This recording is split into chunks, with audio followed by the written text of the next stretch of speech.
রিনিট 2026 হয়ে যাওয়ার পর প্রত্যেকটা স্টুডেন্টই আছো যারা পরীক্ষা দেওয়ার পর বিভিন্ন রকম দ্বিধায় রয়েছে। তো প্রথমত আমি দুটো ক্যাটাগরি স্টুডেন্টকে নিয়ে আজকে কথা বলবো।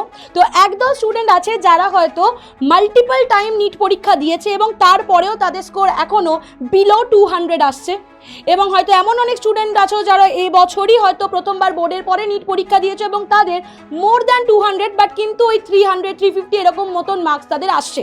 তো বোথ দ্য কেসেসে একটা জিনিসই বলবো, যারা এখনও মাল্টিপল টাইম নিট দেওয়ার পরেও যাদের 200-এর বিলো স্কোর আসছে তাদের দেখতে হবে যে তাদের যে এই যে কনসিস্টেন্টলি মার্কসটা একই থাকছে সেটার রিজনটা কি, তোমাদের ইন্টেন্টটা কি, তোমাদের ইন্টেনশনটা কি, তোমাদের মনে কতটা উদ্যম আছে নিট পরীক্ষাটা দেওয়ার জন্য, যেটা খুব বড় একটা ডিসিশন যে আবার তোমরা সেই ড্রপটা নেবে কিনা, এটা নিজেকে প্রশ্ন করবে, অন্য কাউকে না।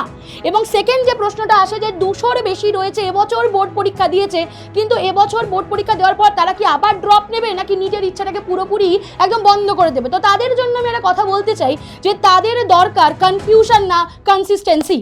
তো হয়তো এবার পরীক্ষায় তারা মক টেস্ট দিয়েছে বা যে কোনো পরীক্ষা দিয়েছে তাদের 200 আসছে কি 250 আসছে, কিন্তু তারা কি আজকের মার্কস থেকে পরের মক টেস্টে মার্কসটাকে বাড়াতে পারছে, কনসিস্টেন্সির সাথে কি তাদের মার্কসটা বাড়ছে, এই জিনিসটা দেখাটা কিন্তু খুব দরকার। এবং তার জন্য দরকার কি উদ্যম, একটা ইচ্ছে ডাক্তার হওয়ার। সেটা ইচ্ছেটা যদি তোমাদের থাকে এবং এই শপথটা যদি নাও যে হ্যাঁ আমি সেই কনসিস্টেন্সি দিয়ে পড়বো, সেই অঙ্গীকারটা যদি নাও, তাহলে অবশ্যই নিটের স্বপ্ন কিন্তু তোমাদের সম্পন্ন হবে। তো তার জন্য আজকের মার্কস না, দরকার সেই দিনের পরীক্ষার মার্কসটা যেদিন নিট পরীক্ষাটা হবে।